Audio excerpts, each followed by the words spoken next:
As always, we've got the highlight tool ready to identify the question task of number 10 from Reading Comprehension Drill Set number 3's second passage, a humanities passage, as we engage that stem to identify the task.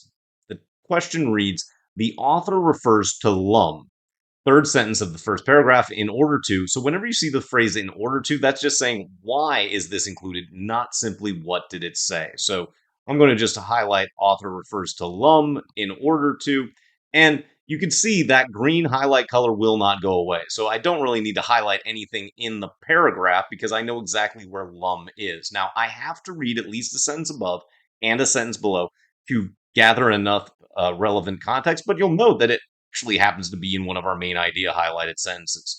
This is not accidental. This actually can kind of confirm that you're grasping the big picture when questions are asking about content within your main idea sentence. So kudos if you've highlighted this in your own practice.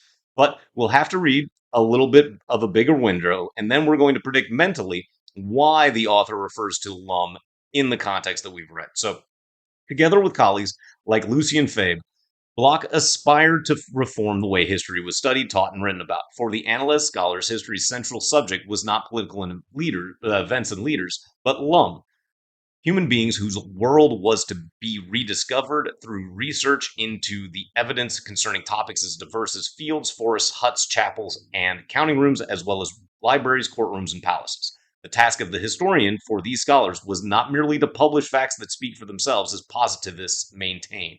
So, why did the author introduce this concept of lum? It's basically to name what the central subject was for the Annales scholars. So we should have a mental prediction such as that before we go to these answer choices with our highlight tool still selected to identify and mark reasons to eliminate as we go.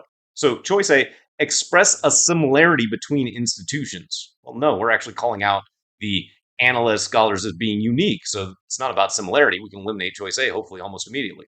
Then choice B, characterize a school of historical scholarship. Well, characterizing is really just naming. So this should hopefully jump off the screen as matching what we expected. So we can select it proactively and then move more quickly through the remaining answer choices. Hopefully, again, using the highlight tool to identify reasons to eliminate. Now, we're not contrasting two political systems, so C can go away almost immediately.